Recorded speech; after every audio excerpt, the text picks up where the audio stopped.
Hello everyone, welcome to quality thought. నేను Ramana Bhupathi, quality thought founder.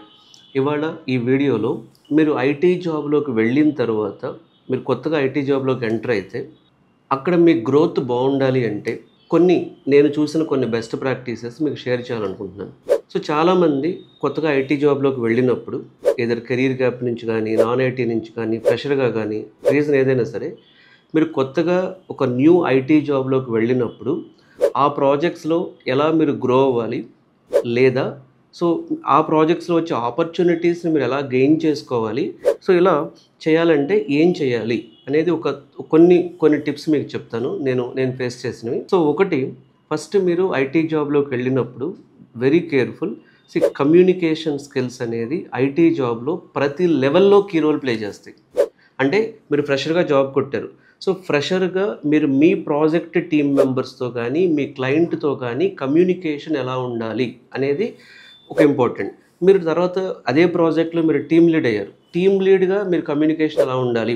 So communication అంటే email writing కావచ్చు, క్లయింట్తో discussions కావచ్చు, daily scrum meetings కావచ్చు, any form of documentation కావచ్చు, best practices create చేయడం కావచ్చు. సో కమ్యూనికేషన్ స్కిల్స్ ఉన్న వాళ్ళు చాలా చాలా ఫాస్ట్గా మీకు ఆన్సైట్ ఆపర్చునిటీస్ రావటం కానీ, లేకపోతే ప్రాజెక్ట్స్లో ప్రమోషన్స్ రావటం కానీ, ఈజీగా కెరీర్లో గ్రో అవుతారు. సో కమ్యూనికేషన్ స్కిల్స్ అనేది continuous improvement is required. So ఒక చోట ఆగిపోయే విషయం కాదు. అంటే ఓకే, సో అగైన్ అందరికీ ఇంగ్లీష్ నాలెడ్జ్ ఉండొచ్చు. కాకపోతే కమ్యూనికేషన్ స్కిల్స్ అంటే ఒక విషయాన్ని ది బెస్ట్గా ఎలా ప్రజెంట్ చేయాలనేది, సో మీ జర్నీ అంతా కూడా మీకు అది కీ రోల్ ప్లే చేస్తూనే ఉంటుంది. ఒక ఎగ్జాంపుల్ చెప్తాను. నా టీంలో నేను ఇంతకుముందు మల్టిపుల్ ఎంఎన్సీస్లో ఐటీ జాబ్స్లో వర్క్ చేసినప్పుడు, సో నా టీం మెంబర్స్లో టెక్నికల్ స్కిల్స్ ఉండి కమ్యూనికేషన్ స్కిల్స్ పూర్గా ఉన్న వాళ్ళతో పోల్చుకుంటే, టెక్నికల్ స్కిల్స్ పూర్గా ఉండి యావరేజ్గా ఉండి కమ్యూనికేషన్ స్కిల్స్ హై ఉన్న వాళ్ళనే క్లయింట్ లైక్ చేసేవాడు. ఇది ఫ్యాక్ట్. ఇది ఐటీ జాబ్లో ఎవరైనా చెప్తారు ఇది. కాబట్టి కంటిన్యూస్గా మీ కమ్యూనికేషన్ స్కిల్స్ని, మీ ఈమెయిల్ రైటింగ్ స్కిల్స్ని ఇంప్రూవ్ చేసుకోండి. అలాగే సో మేము కొత్తగా ఐటీ జాబ్లోకి వెళ్ళాము, ఒక న్యూ ఐటీ జాబ్లోకి వెళ్ళినప్పుడు ఇంకొక ఇంపార్టెంట్ ఆస్పెక్ట్ ఏంటంటే, మీరు ఏదో ఒక ప్రాజెక్ట్కి అలొకేట్ అవుతారు. ఆ ప్రాజెక్ట్ ఏదో ఒక డొమైన్లో ఉంటుంది. టెక్నాలజీ వైజ్ ఆల్రెడీ మిమ్మల్ని ట్రైన్ చేసి ఉంటారు, మీకు నాలెడ్జ్ ఉంటుంది. కానీ డొమైన్ అంటే మీ ప్రాజెక్ట్ ఏరోస్పేస్ డొమైన్లో ఉందా, ఈ కామర్స్ డొమైన్లో ఉందా, ఇన్సూరెన్స్ డొమైన్లో ఉందా, హెల్త్ కేర్ డొమైన్లో ఉందా, బ్యాంకింగ్ డొమైన్లో ఉందా, మీ ప్రాజెక్ట్ ఏ డొమైన్కి సంబంధించింది. డొమైన్ అంటే ఇక్కడ బిజినెస్ నాలెడ్జ్. సో మీ ప్రాజెక్ట్ ఏ డొమైన్కి సంబంధించిందో ఆ ప్రాజెక్ట్ మీద ఆ డొమైన్ నాలెడ్జ్ ఇంప్రూవ్ చేసుకుంటే better. For example, so insurance డొమైన్లో వర్క్ చేసినప్పుడు కొన్ని సర్టిఫికేషన్స్ ఉంటాయి, డొమైన్ సర్టిఫికేషన్స్ కూడా ఉంటాయి. చూడండి, డొమైన్ నాలెడ్జ్ ఉన్నప్పుడు మీరు క్లయింట్ ప్రాజెక్ట్ని కానీ, ప్రాజెక్ట్ ఆర్కిటెక్చర్ని కానీ, ప్రాజెక్ట్ బిజినెస్ ఫ్లో కానీ, క్లయింట్ ఎక్స్పెక్టేషన్స్ కానీ అర్థం చేసుకోవడం చాలా ఈజీ అవుతుంది. సో ఎవరికైతే ప్రాజెక్ట్స్లో డొమైన్ నాలెడ్జ్ ఎక్కువ ఉంటుందో వాళ్ళు ఖచ్చితంగా త్వరగా ఆన్సైట్ ఆపర్చునిటీస్ రావడం కానీ, కంపెనీలో గ్రో అవటం కానీ, ఆ ప్రాజెక్ట్ మీద ఎండ్ టు ఎండ్ ముందు ఇవన్నీ పక్కన పెట్టి మీరు ఒక 1 అవర్లో చేసే వర్క్ హాఫ్ అన్ అవర్లో చేయగలుగుతారు. థర్డ్ పాయింట్ ఏంటంటే, అడ్వాన్స్డ్ స్కిల్స్ ఇంప్రూవ్ చేసుకోండి. అడ్వాన్స్డ్ స్కిల్స్ అంటే ప్రతి సబ్జెక్ట్లో కూడా ఏదో లేటెస్ట్ మార్కెట్లోకి వస్తూ ఉంటుంది.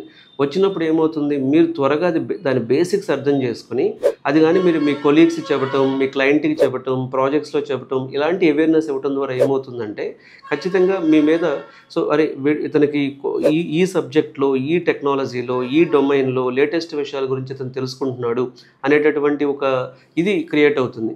కాబట్టి మీరు మీ సబ్జెక్ట్లో అడ్వాన్స్డ్ ఏమొస్తుంది, ఇప్పుడు టెస్టింగ్ ఉంది, అందరికీ manual testing, automation testing, performance testing తెలుసు. మీరు ఆటోమేషన్ టెస్టింగ్లో ఏపీఐ ఆటోమేషన్ ఏం జరుగుతుంది, మొబైల్ ఆటోమేషన్ ఏం జరుగుతుంది, సైప్రస్ ఎందుకు వచ్చింది, ఇలా కొత్త టూల్స్ తెలుసుకోవటం లేదు.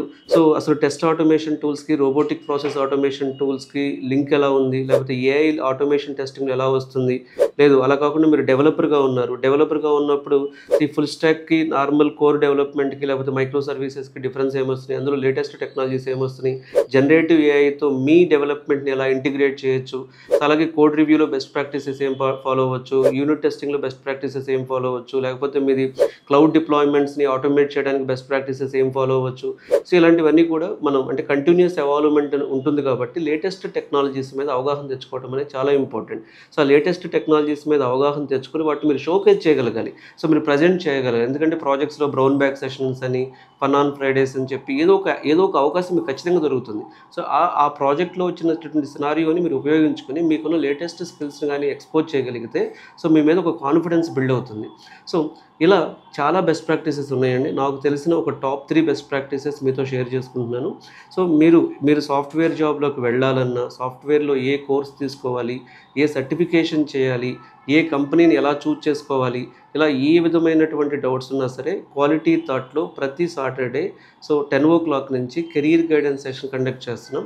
సో, ఈ కెరీర్ గైడెన్స్ సెషన్‌కి రావటం ద్వారా మీరు గానీ, మీ ఫ్రెండ్స్ గానీ సో, ఖచ్చితంగా ఐటీ జాబ్స్ గురించి ఎక్కువ విషయాలు తెలుసుకునే అవకాశం ఉంటుంది. ఇది మీకు నచ్చితే ఇన్ఫర్మేషన్ మీ ఫ్రెండ్స్‌కి ఇది ఫార్వర్డ్ చేయండి. So, thanks for watching quality thought YouTube channel.